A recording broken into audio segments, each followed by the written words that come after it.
नगर पालिका बजट शहर प्रशासन द्वारा प्रदान की जाने वाली प्रत्येक सेवा, चाहे वह परिवहन हो, जल आपूर्ति, कचरा प्रबंधन, स्ट्रीट लाइटिंग, हरित क्षेत्र या सार्वजनिक स्वास्थ्य, सभी के लिए वित्तीय संसाधनों की आवश्यकता होती है।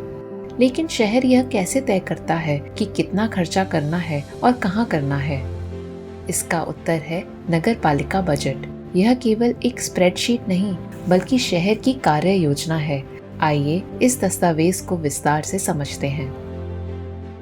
नगर पालिका बजट क्या है?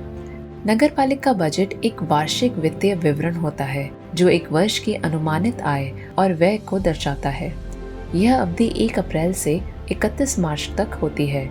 इसमें शामिल होते हैं पिछले 3 वर्षों के वास्तविक आंकड़े, चालू वर्ष के संशोधित अनुमान और आगामी वर्ष के अनुमान।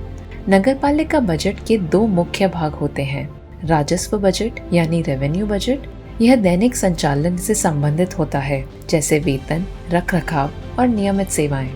पूंजीगत बजट यानी कैपिटल बजट, यह दीर्घकालिक बुनियादी ढांचे से संबंधित होता है, जैसे सड़कें, भवन, जल प्रणालियां, यानी वे परिसंपत्तियां जो नागरिकों को सेवाएं देने की शहर की क्षमता को बढ़ाती हैं। सिर्फ आंकड़ों से आगे बढ़कर बजट एक योजना और जवाबदेही का उपकरण है। इसमें प्रमुख उद्देश्य है, यह निर्वाचित प्रतिनिधियों की ओर से शहर प्रशासन को दिशा देता है। यह सुनिश्चित करता है कि शहर करों और शुल्कों के माध्यम से पर्याप्त संसाधन जुटाएं। यह वित्तीय जवाबदेही तय करता है, ऐसे लक्ष्य निर्धारित करता है जिनका पालन प्रशासन को करना होता है और जिनका मूल्यांकन नागरिक कर सकते हैं। अब आइए समझते हैं कि बजट कैसे तैयार किया जाता है। नगरपालिका बजट की तैयारी एक बहुचरणीय प्रक्रिया है और सामान्यतः कई महीनों चलती है। हालांकि अलग अलग राज्यों में उनकी नगरपालिका अधिनियमों के अनुसार प्रक्रिया में कुछ भिन्नता हो सकती है, फिर भी सामान्य रूप से अपनाई जाने वाली प्रक्रिया इस प्रकार है। सितंबर-अक्टूबर में वार्ड समितियां अपने क्षेत्रों से संबंधित लंबित प्रस्तावों की समीक्षा करती हैं। इसी चरण में नागरिकों की भागीदारी होती है। साथ ही विभागों के प्रमुख अपने अपने बजट अनुमान तैयार करते हैं। अक्टूबर में सभी विभागों के बजट नगर आयुक्त को सौंपे जाते हैं। फरवरी में नगर आयुक्त इन बजटों को समेकित कर स्थायी समिति या वित्त समिति के समक्ष समीक्षा के लिए प्रस्तुत करते हैं। मार्च के मध्य में बजट को सामान्य सभा या जनरल बॉडी की बैठक में चर्चा के लिए प्रस्तुत किया जाता है। इसके बाद वित्त समिति निगम की प्रतिक्रिया की समीक्षा करती है और आगामी वर्ष के लिए सभी कर दरें, शुल्क और प्रभार तय करती है। 31 मार्च या उससे पहले नगर निगम बजट को मतदान के माध्यम से स्वीकृत करता है। कुछ राज्यों में नगर पालिका बजट के लिए राज्य सरकार की अंतिम स्वीकृति भी आवश्यक होती है। ऐसे में बजट स्वीकृति की तिथि आगे बढ़ सकती है। एक बार स्वीकृत होने के बाद नगर पालिका बजट को शहर की वेबसाइट पर प्रकाशित किया जाता है, ताकि यह पूरी तरह पारदर्शी और सभी नागरिकों के लिए सुलभ हो। इसके बाद नगर आयुक्त की जिम्मेदारी होती है कि वे बजट को ठीक उसी रूप से लागू करें जैसा कि स्वीकृत किया गया है। नगरपालिका बजट दस्तावेज में निम्नलिखित शामिल होते हैं। वित्तीय आंकड़े, पिछले 3 वर्षों के वास्तविक खाते, चालू वर्ष के संशोधित अनुमान, आगामी वर्ष के अनुमान और अपेक्षित समापन शेष राशि। कर प्रस्ताव, आगामी वर्ष के लिए सभी करों और उपकरों की दरें, जैसे संपत्ति कर, जल कर और अन्य कर।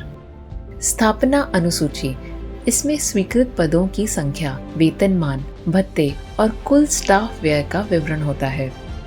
सेवा रिपोर्ट, जल आपूर्ति, सीवरेज, ठोस कचरा प्रबंधन, सार्वजनिक परिवहन जैसी आवश्यक सेवाओं से संबंधित वित्तीय विवरण।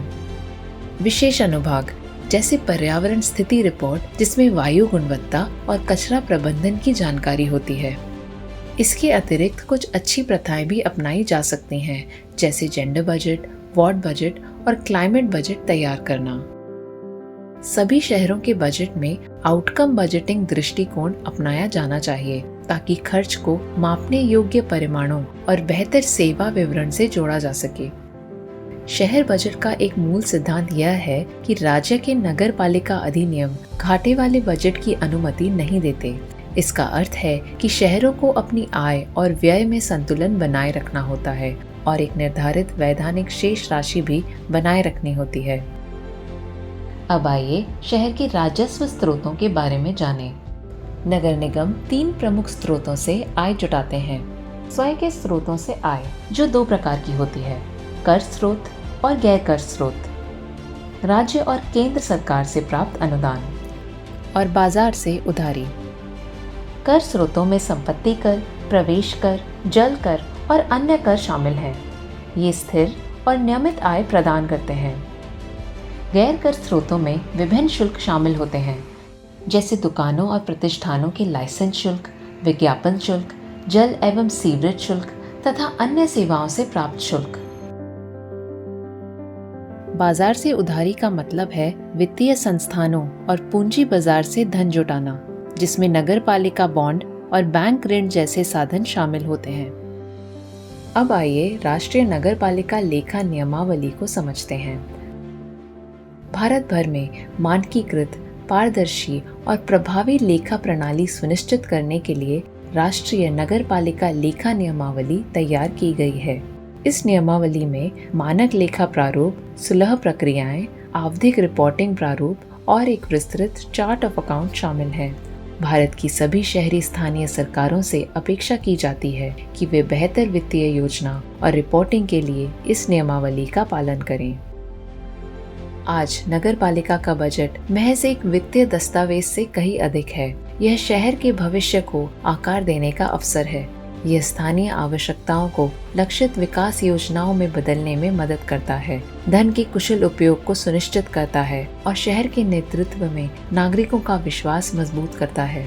किसी भी शहर के लिए नगर पालिका बजट स्थायी और सकारात्मक बदलाव लाने के लिए एक महत्वपूर्ण साधन बना हुआ है।